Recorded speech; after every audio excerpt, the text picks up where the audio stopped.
Olá, está no ar o Causando em São Paulo, um programa da TV Câmara produzido pela Escola do Parlamento.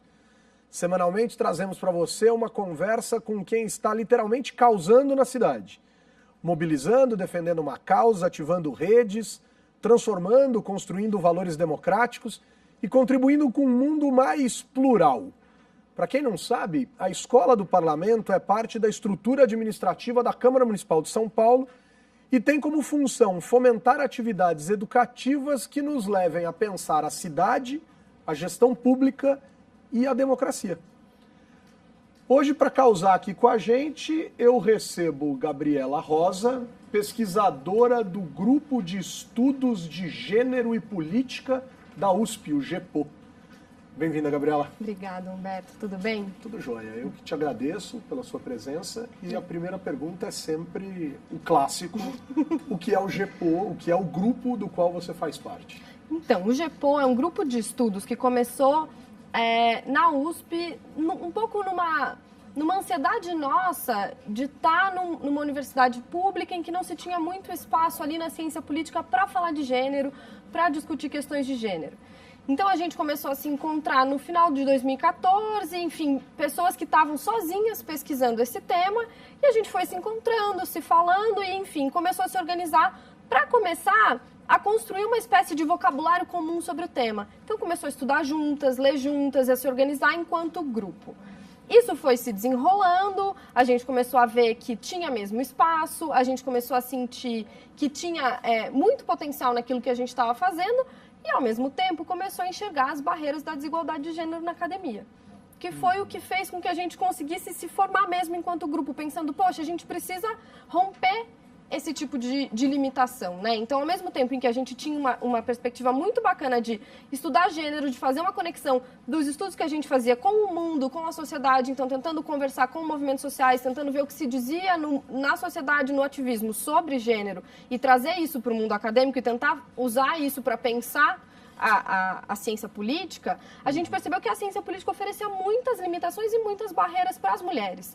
Então, a gente também tem uma perspectiva de pensar a mudança institucional da carreira, da ciência política, do papel da mulher dentro da ciência política e, por consequência, dentro da sociedade também.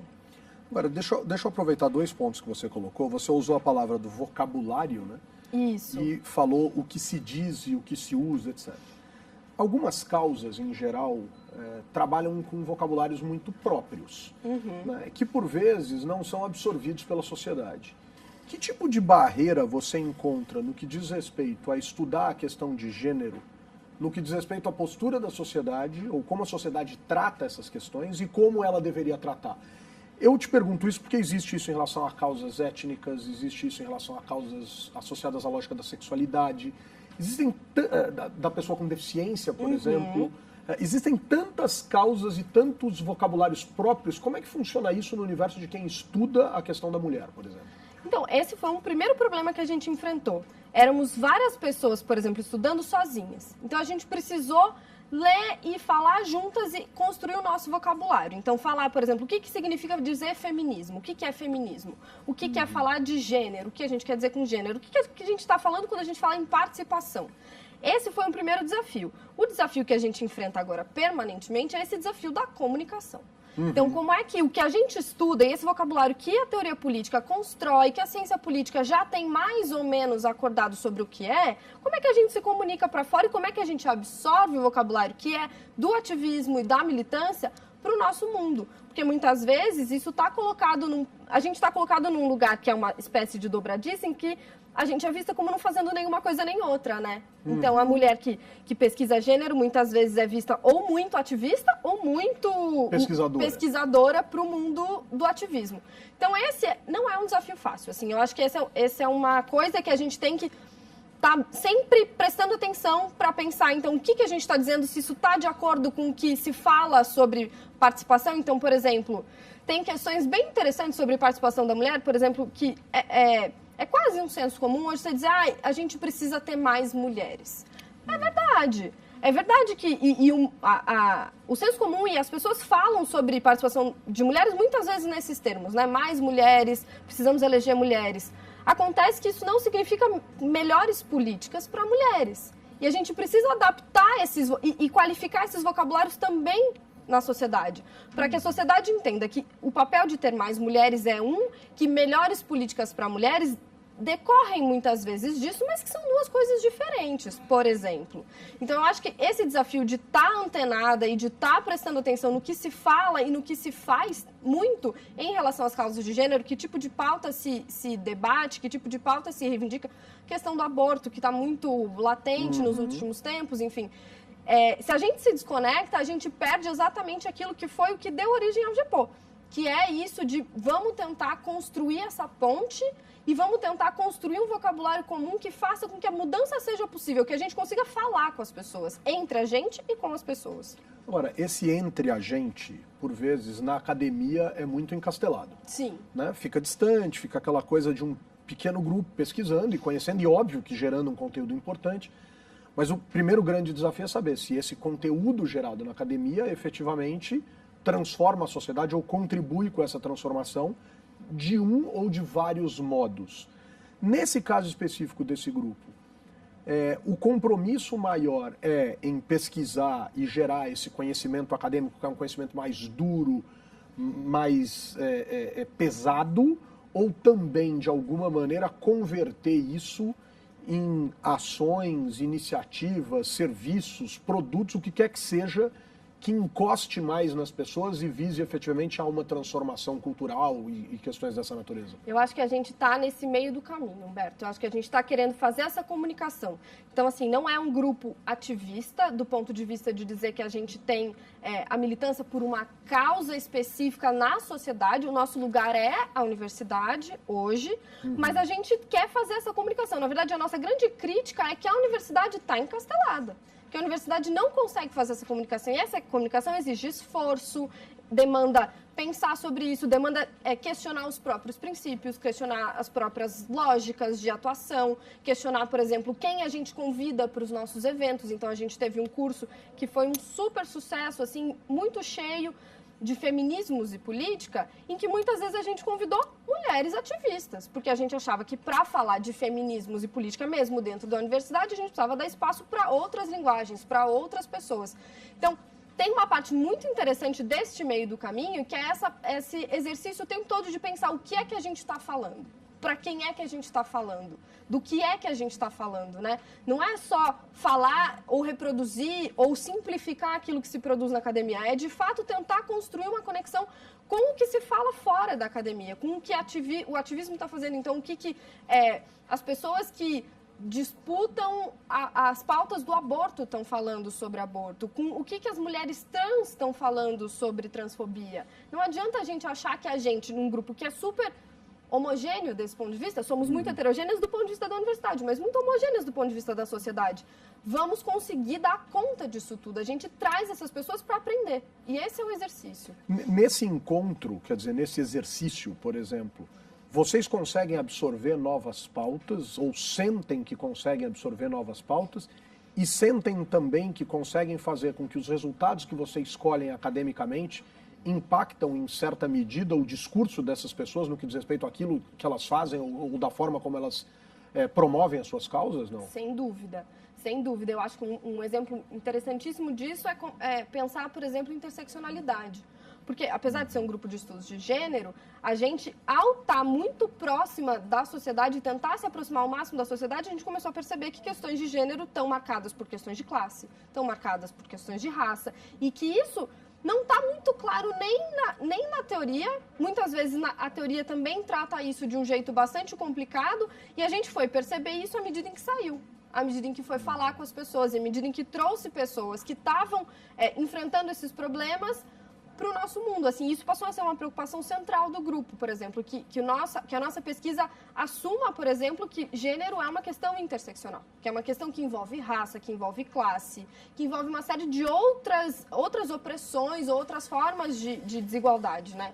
Então, isso mudou o nosso modo de pensar e certamente ajuda a gente a falar de coisas que são mais interessantes. Então, quando a gente fez esse curso, por exemplo, boa parte das perguntas do público eram perguntas de mas se a gente está falando de gênero e mercado de trabalho, como é que fica a mulher negra?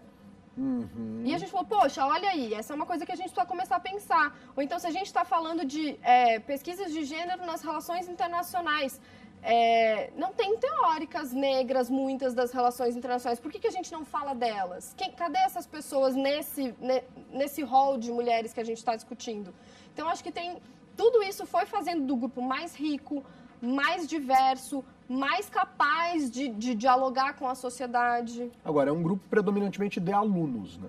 É um grupo de alunas. Ciência política, de alunas de ciência política dentro da USP. De ciência política e relações internacionais. De relações internacionais. Quer dizer, agora, como é que a universidade recebe um grupo desse? É ainda algo informal ou a universidade tem a possibilidade de absorver isso?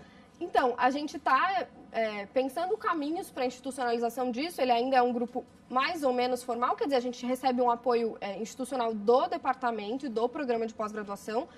A gente se fala como um grupo da USP e isso é bom para o departamento, isso é bom para a gente e tudo, mas não existe uma institucionalização. A gente enfrentou alguma resistência no começo, hoje eu posso dizer que o grupo está super bem acolhido dentro do nosso espaço do Departamento de Ciência Política, que não é a mesma coisa que dizer que ele faz parte da universidade. A universidade ainda tem muitos problemas em relação a questões de gênero, inclusive um dos projetos que a gente começou a desenvolver agora é pensar mudança institucional dentro do mundo acadêmico, assim, porque essa é uma maneira também de intervir numa realidade em que a gente sabe que tem condições de intervir. Então, a gente trouxe uma pesquisadora da Itália que está desenvolvendo uma metodologia de análise das organizações e de análise de balanço de gênero das organizações para desenvolver uma metodologia que seja capaz de avaliar isso para o ambiente acadêmico brasileiro.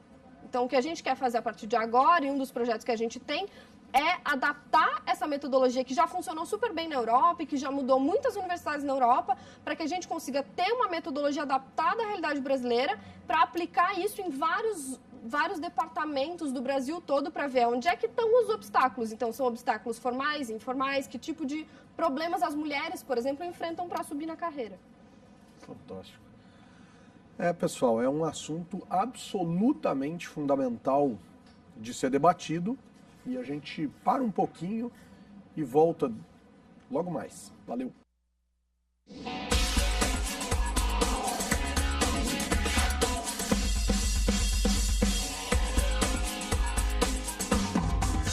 Voltamos com o Causando em São Paulo, hoje conversando com Gabriela Rosa, do GEPO, um grupo de estudos de gênero que, obviamente, nesse caso em específico, diante de tudo que a gente conversou no primeiro bloco, pesquisa, trata, pensa, reflete sobre a questão da mulher na política. E aí, Gabriela, eu queria voltar na nossa conversa com uma divisão que você fez e que eu queria investir um pouquinho mais sobre ela, que é a ideia de políticas públicas e a ideia de representação política.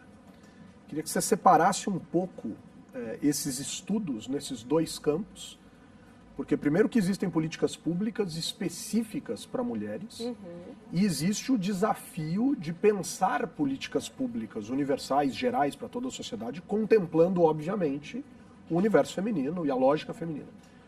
Vamos começar por esse aspecto. A gente avançou muito, a gente tem muito que avançar. A gente tem muito que avançar, né? Eu acho que não dá para dizer que a gente avançou.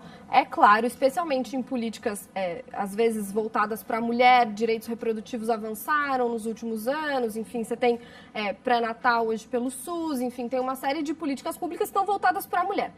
E daí a gente tem um problema que muitas vezes elas são voltadas para um estereótipo específico da mulher, né? Políticas públicas para aquilo que a gente acha que a mulher é. Mãe, então, creche, essas coisas que são ótimas, mas são para a mulher como mãe.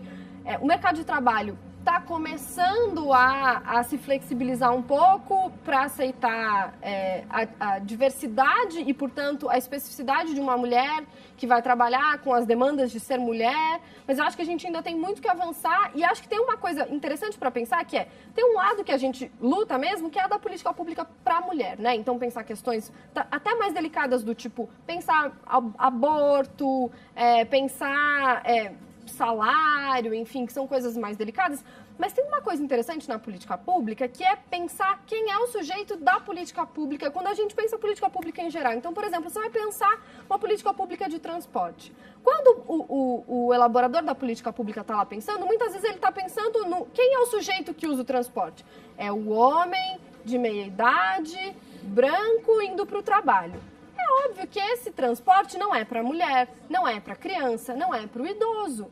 A gente precisa pensar a política pública também do ponto de vista de mudar esse que é o sujeito orientador da política pública de maneira geral. Não só pensar a política pública para a mulher. E os estudos de gênero têm esse papel também de dizer, olha, a gente precisa pensar a política pública considerando a mulher usuária da política pública ou multiplicando esse que é o sujeito usuário da política pública. Porque senão, é claro que a política pública é limitada.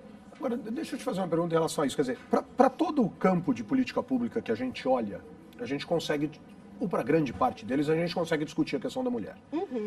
Eu vou usar alguns exemplos relacionados a algumas questões específicas ligadas a esse universo. Por exemplo, segurança pública.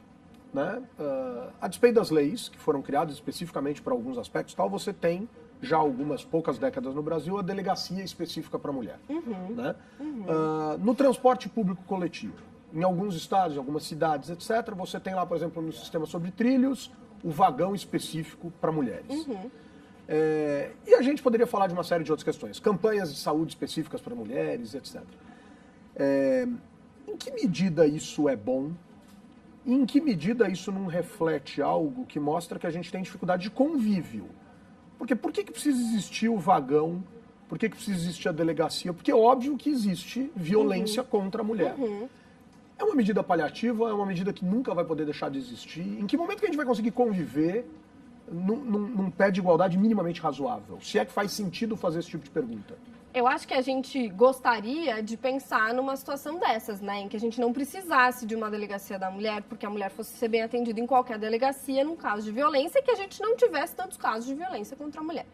Acontece que são questões muito específicas e que se elas não forem tratadas na sua especificidade, na sua particularidade, elas vão ser deixadas de lado. Porque não adianta uma mulher ir fazer uma denúncia, se na delegacia da mulher já é difícil, imagina falar com um delegado homem que não é treinado. Ou então imagina você ter que estar cansada do trabalho e vai entrar num vagão de trem e ainda se preocupar se alguém vai tocar em você, enfim, eu acho que não dá... ainda que o horizonte seja esse em alguma medida, eu acho que por enquanto, e eu nem sei se é tão por enquanto assim, mas eu acho que a gente precisa sim entender especificidades das experiências, né? Eu acho que uma das coisas muito interessantes do feminismo, quando a gente pensa o feminismo, é que ele traz a experiência como uma fonte de informações relevante. A gente não está mais generalizando quem é o sujeito. A gente está falando de um sujeito que vive uma vida específica, que tem uma dificuldade específica, né? Então, eu acho que é isso que é...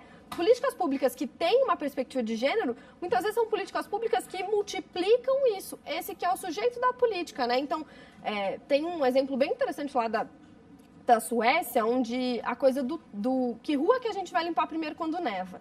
Então, limpavam-se sempre as ruas principais, ou seja, os homens todos chegavam rapidinho no trabalho. As crianças não chegavam na escola, os supermercados não abriam, porque eles estavam todos dentro dos bairros. Então, as ruas ficavam fechadas, cheias de neve. Então, assim, quem é esse sujeito que está sendo beneficiado por essa política? É um sujeito muito específico nesse caso, né? A limpeza da rua parece uma coisa que, teoricamente, não tem gênero, né? Não é uma questão de gênero. É a limpeza da rua. Mas não é. Sim, você está pensando em quem usa, quem que é o sujeito que usa a política pública. E isso precisa ser... A gente precisa pensar que existem múltiplos usos dessa política pública. É que pensar assim definitivamente exige uma mudança do chip, né? Quer dizer, porque é uma nova forma de olhar mesmo, assim. Não é uma tem epistemologia nova. Agora, nesse sentido, vamos pensar o seguinte, quer dizer, a gente vive numa sociedade em que no começo do século XX, na minha dissertação de mestrado, eu tomei ali um discurso da Escola de Direito lá de São Francisco, nem foi para isso, mas encontrei um discurso em que o paraninfo da turma, que tinha a primeira mulher formada, dizia: vocês têm entre vocês a primeira mulher formada, que este gesto de ousadia não sirva de exemplo para as demais. Isso é o começo do século XX. E o fim do século XX, a gente nota e percebe e comemora, obviamente, que mais mulheres estão matriculadas no ensino superior do que os homens, numa proporção superior ao que efetivamente as mulheres representam na sociedade. Sim. Isso significa dizer que, muito provavelmente, ou que isso já estamos percebendo, a mulher estuda mais que o homem. E que, muito provavelmente, em algum instante, portanto, numa relação existente entre escolaridade e renda, a mulher vai ganhar mais que o homem. E, muito provavelmente, vai lograr êxito maior em concursos públicos e se tornarão agentes fazedoras dessas políticas públicas que você está colocando. Então, provavelmente, a gente vai trocando esse chip. Né? As pesquisas da professora Maria Tereza Sadek sobre mais mulheres no judiciário, no Ministério Público, nas carreiras policiais de delegadas e etc., acho que já mostra um bom exemplo disso. Agora, a minha pergunta nesse caso é, também são fazedores de políticas públicas os indivíduos eleitos por nós. E estes têm um impacto significativo nessa ideia de promover e de fazer política pública. E aí vem aquela segunda parte da minha questão inicial desse bloco, quer dizer, e as eleitas? E as candidatas? Como é que a gente tem de desafio nesse sentido? Então, acho que daí a coisa tem dois lados, né? De um lado é isso que a gente está conversando. Então, a experiência de vida como mulher, de maneira certa, vai impactar o que a mulher propõe, no sentido de que ela vive como mulher, ela sabe o que é ser uma mulher, um homem não sabe o que é ser uma mulher, portanto, é muito difícil para ele dizer se isso é ou não é melhor para uma mulher, né? Num sentido bem prático da coisa. Então, quando a gente diz, por exemplo, que é um absurdo que 18 homens decidam sobre o aborto, você está falando, são 18 homens que não engravidam, que não sabem o que é uma gestação, que não sabem o que é parir uma criança, que vão decidir se a gente pode ou não pode abortar. Num grupo de 19 pessoas. Exato. Quer dizer, não é 18 em 1.800. Então, a gente está falando assim, então tem um impacto bem claro desse ponto de vista de a sua experiência molda a sua visão de mundo, molda a sua perspectiva de mundo. Então, ter mais mulheres nesse sentido impacta na política pública. É inevitável. Também tem um outro lado que ter mais mulheres representadas no legislativo, no executivo, diz para a sociedade: queremos mulheres, aceitamos mulheres, mulheres são sujeitos políticos legítimos, confiamos em mulheres, mulheres fazem política, mulheres estão no mundo público. Isso também gera um impacto muito positivo na sociedade, porque a mulher sempre teve deixada de lado e sempre teve no mundo da esfera privada, na família, aí foi para o mercado de trabalho, que é mais ou menos público nesse sentido. Então, para ganhar a vida pública, o custo para a mulher é muito alto. Então, chegar lá e dizer, olha, existem mulheres, queremos mulheres, é dizer, olha, a mulher é um sujeito legítimo para estar aqui. As mulheres de todos os tipos são mulheres que a gente quer mulheres. De fato, ainda é difícil dizer o quanto isso impacta, por exemplo, em políticas que são progressistas para a mulher. Perfeito. Né? Enfim, dizer que essas mulheres vão falar de coisas sobre mulheres é quase tautológico, no sentido de que a experiência molda o que se enxerga do mundo. Até porque existem mulheres extremamente conservadoras. Exato, mas assim, as mulheres podem ser conservadoras, as mulheres podem ser parte dessas bancadas ruralistas, evangélicas, que defendem políticas muito pouco progressistas. Então, de fato, não tem uma relação direta entre uma coisa e outra. Assim, e essa é uma coisa que a gente ainda trabalha muito para pensar como que essas coisas estão conectadas, né? Porque políticas progressistas são políticas que são progressistas e que têm a ver com outros valores compartilhados da nossa sociedade, que tem a ver com desigualdades de outra ordem, né? Então, tem questões de gênero, tem questões de raça envolvidas nisso, tem uma série de outros conservadorismos morais que estão, às vezes, pautando certas políticas que poderiam ser progressistas e não são. Isso não tem necessariamente a ver com ter mais ou menos mulheres. Ou seja, tem um desafio imenso pela frente. Imenso pela frente. Ora, o Brasil é signatário, enfim, assinou compromissos, constituiu regras, até para aprimorar a tentativa de trazer a mulher para o universo, sobretudo das eleições proporcionais, que é a forma mais usualmente, né? Os parlamentos são mais usualmente utilizados como parâmetro para medir se tem mais ou menos de alguma característica da sociedade ali dentro. Agora, a gente fez um esforço imenso para garantir que 30% das mulheres sejam candidatas. Mas isso não se converte, né? Quer dizer, em vagas efetivamente conquistadas. Isso é só para a mulher ou também para outras características? Por exemplo, os jovens. Os jovens, na imensa maioria dos casos, são familiares de políticos consagrados. Sim. Quer dizer, como é que fica essa situação para a mulher especificamente? Então, a Marina, lá no GEPO, tem uma pesquisa que é, enfim, super interessante sobre isso, porque ela mostra, por exemplo, que essas cotas de 30%, elas estão na candidatura, então você já tem um problema de saída, que é o que a gente quer, que 30% sejam candidatas. Mas quanto dinheiro essas mulheres recebem? Não só do partido, porque o trabalho da Marina está mostrando lá que o partido dá dinheiro para as mulheres. quanto dinheiro elas têm de financiamento privado, né? Que, enfim, agora a gente vai ter ainda uma mudança aí da regra, vamos ver como é que vai acontecer esse financiamento que é de fora do fundo partidário. Mas as pessoas têm dinheiro privado para a campanha. E as mulheres arrecadam menos, As mulheres arrecadam menos, conquistam menos, muitas vezes têm menos apoio do partido, são um perfil específico de mulher que tem apoio do partido, muitas vezes mulheres que já têm capital político. Então é isso, são filhas, mulheres, esposas, são, né, parentes, ou então mulheres que constituíram aqui na Câmara, aqui em São Paulo, por exemplo, a gente tem a Sâmia. A Sâmia, o capital político dela muitas vezes pode ser até anterior, mas assim, é um capital político construído que o partido vê um potencial, assim, o partido ainda opera um pouco nesse sentido de pensar, olha, temos um potencial, vemos um potencial nessa mulher, vamos apoiar esta candidatura, muito menos do que o contrário. Vamos apoiar mulheres porque queremos mulheres, porque achamos isso importante. Olha, é indiscutivelmente um assunto que renderia, ou que renderá, não vou nem dizer renderia, renderá uma nova visita do pessoal do GEPO aqui com a gente no Causando em São Paulo, porque é absolutamente fundamental discutir isso. Gabriela, um contato, assim, se o pessoal quiser conhecer o trabalho do GEPO, como é que a gente chega até vocês? Assim? Bom, a gente está super ativa no Facebook, a gente responde as pessoas pelo Facebook, então procurar a nossa página GEPO, Grupo de Estudos de Política da USP, vão achar a gente, tem um e-mail que é generopoliticadcp@gmail.com. Muito legal. Super obrigado. Obrigada. Pessoal, muito bem, o Causando em São Paulo fica por aqui. Acompanhe a programação da Escola do Parlamento, acesse o portal câmara.sp.gov.br/Escola do Parlamento e até a próxima. Valeu!